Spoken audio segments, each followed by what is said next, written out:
I bet you didn't know that there's a whole bunch of common garden veggies that will suppress the growth of nearby plants or even kill them. And one of the really annoying things is that seed packets or seedling labels don't tell you when the plant that you're buying is one of these. So in this video, I'll be covering off all these plant killers that you might be bringing home and putting in your garden without even realizing. And I'll also cover off the common crops that are really sensitive to being next to these plants. And while we're at it, there are a bunch of unique plant pairs that you shouldn't put next to each other, so we'll also go over them. So sit back, hit that full screen button because this video will make you a better gardener. Now let's dig in.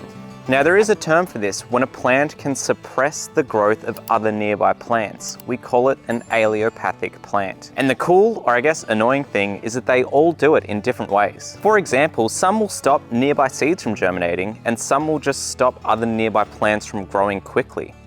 Which means that if we learn this full list, we can not only grow these veggies, but also sometimes use them to our advantage. Especially the last one is a really common veggie you probably do want to grow, but some parts of the internet will tell you not to grow it near anything else, but I will show you a better way. The first one on this list is probably the most generally allelopathic. It's really great at suppressing just the growth of nearby plants. It's fennel. Fennel is one of only a couple of veggies on this list that if you want to grow, you pretty much just have to isolate to a separate part of your garden. Consider putting it in a different garden bed. The next one is not really a veggie, although you can eat them, and people do, including myself. But I also think they're really commonly planted, and people don't realize that these are really good at suppressing the growth of all plants around them so that they can really suck up all the nutrients. I'm talking about sunflowers. And I watch a lot of TikToks and Instagram reels of new gardeners trying to build cut flower gardens. And there's always this same issue where in one corner of the yard, nothing grows except for about 3 sunflower plants are there. And it's really obvious that there's just this gradient of suppressed growth. But also because they're pretty easy to grow and quite pretty, if there's a part of your yard where you don't really want much growing, they're also a great thing just to chuck in. Next is one that you should be aware of, but is nowhere near as potent as those previous two. And it's of course, probably my favorite crop, which is currently really overtaken by a bunch of bolted satsui, and that's garlic. Garlic is actually quite allelopathic, but thankfully it is nowhere near as potent as what fennel and sunflowers are. The main thing you need to know about garlic is that you just don't want to plant it right next to some of the really sensitive crops to allelopathic plants, which we will get to in about 2 minutes time. The next one is one of the ones that you need to be aware of, but also that you can really use to your advantage. And in fact, a lot of farmers actually do use this as a cover crop because it's really good at suppressing seeds from germinating. And that's mustard greens, which I don't have any growing, but they are really similar to broccoli and cabbage because they are in the brassica family. They're just a nice leafy green that are actually quite delicious and I really like using in salads.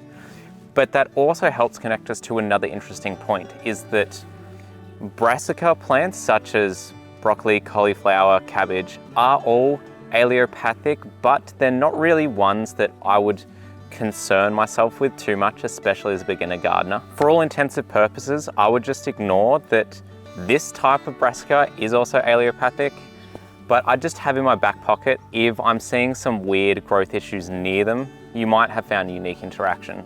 The next one's a really interesting one. You've probably got it in your garden. If not, you've almost definitely grown it at some point. And you probably haven't noticed any issues with it growing near your other plants. The crop that I'm talking about here is radishes, which is exactly what I've got here, which really need to come out.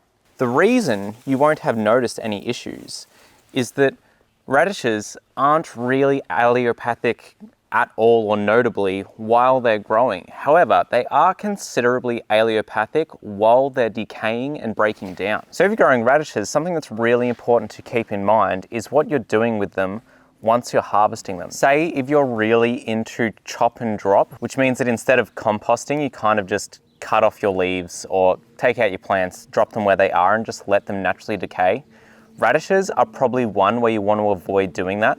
And same as if you're chucking them in the compost, if your radishes are going in the compost, you need to make sure that that compost is getting really mature before it's going on a garden bed. You definitely don't want some sort of half-decayed radish going onto a garden bed because it will become allelopathic as it finishes breaking down. Now, one that's really worth covering off, and one you're probably expecting to see on this list if you kind of know the handful of really common allelopathic plants, and that would be cucumber, which is something that I used to think as well until I was actually researching for this video. But as it turns out, even though the conventional wisdom is that cucumbers are really allelopathic and will suppress the growth of nearby plants, as it turns out, it's actually only a really mild allelopathic effect. And in fact, cucumbers are far more likely to be a victim of nearby allelopathic plants than suppress the growth of anything else nearby. Which is something that I'm very thankful to have learned, because I normally grow my cucumbers over in this weird little dingy corner of my yard, but this year I'm actually going to put them somewhere a bit better and with a lot more sun. Now let's do a quick fire round of plants that you're probably not that likely to accidentally chuck in your garden, but are worth knowing just because they might cause you an issue at some point, and it's worth having in your back pocket. The first one is mint, because just in case you didn't know, you should never put mint in anywhere but essentially its own little pot or planter, because it has really aggressive growing rhizomes that will eventually take over the whole rest of your garden. My God, this smells so good. But on top of being so aggressively growing that it would eventually take over your whole yard, it is also allelopathic, so something to avoid planting with other things. The next one, you're not exactly going to just go and chuck in a garden bed, but it's worth knowing for when you're planting.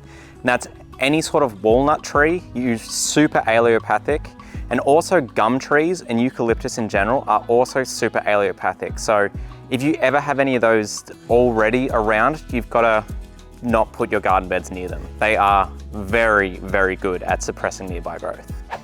Okay, so those are some of the main perpetrators when it comes to allelopathic crops, but I've mentioned a few times that there are some crops that are far more sensitive to being next to allelopathic plants, and even mild allelopathic plants like broccoli and cabbage, that you really need to be aware of when considering what to put in what part of your garden bed. So let's go through those. And while we get into it, if you want to help not suppress my growth, consider giving this video a green thumbs up, or give me a comment with your favorite plant or veggie emoji. It is honestly staggering how much it helps the video grow. Speaking of growing, the main crops that will encounter issues with growth by being next to allelopathic plants are legumes such as peas and beans, which, if you haven't noticed, I have a lot of. There's some here and some over here, which is really annoying because peas and beans are some of the best companion plants to have throughout your garden because they're nitrogen fixers. So there's a lot of plants that really benefit from having peas and beans next to them. But I guess the downside is that there are other plants that really love killing peas and beans. Is there some analogy here? The next one that really struggles with being around or near allelopathic plants is tomatoes. And then one that really struggles with brassicas, sunflowers, and fennel is lettuce. Now, on top of all of those really allelopathic plants and all of those really sensitive plants, there's a handful of other pairs of crops that shouldn't go next to each other for various reasons that aren't covered by those previous two. So let's go through them. The first is onions and other legumes such as peas and beans. Really similar to garlic, onion does have a very mild allelopathic effect that will not affect most plants, but peas and beans are sensitive enough to its particular type of allelopathy to really struggle growing near it. Next is carrots and the herb dill. Dill will suppress, I can't say dill will. The next is carrots and the herb dill. Dill suppresses carrot growth, but will also make it much more susceptible to pests. The next one, if possible, is you should try and keep tomatoes and corn separated from each other because they both attract really similar types of pests, the tomato hornworm and corn earworm. And if you're planting those really closely together, you're really increasing your chances of getting either of those pests. The next one will make sense to you if you watch my video on why store-bought potato packaging says that you can't plant them, and that's tomatoes and potatoes. That's because potatoes can bring in this fungal disease called potato blight, which tomatoes are also sensitive to because they're part of the same plant family. And if you ever get that, it's in your soil for up to 3 years. So you have to do like a full soil turnover to get rid of it and keep growing. The next one is one that you would probably just never guess, and that's strawberries and anything in the cabbage family, like cabbage, broccoli, cauliflower. This is because they compete for nearly identical nutrients And brassicas are just allelopathic enough to suppress the growth of the strawberries and just outcompete them for the same food. Another pair you want to consider keeping separated, similar to tomatoes and corn, because they attract really similar pests, are potatoes and cucumbers. Specifically, they attract aphids and cucumber beetles. The last one's a bit of a combination. They both attract similar pests, and they can both bring in bad molds, funguses, and blight. And they also just compete for nearly identical nutrients, and that's melons and potatoes. So if you want to learn a similar story of why you shouldn't plant supermarket potatoes and actually uncover one of the most fascinating stories about where modern potatoes come from, check out this video, or this is the one that YouTube thinks you'll like. Thank you, I'll see you next time.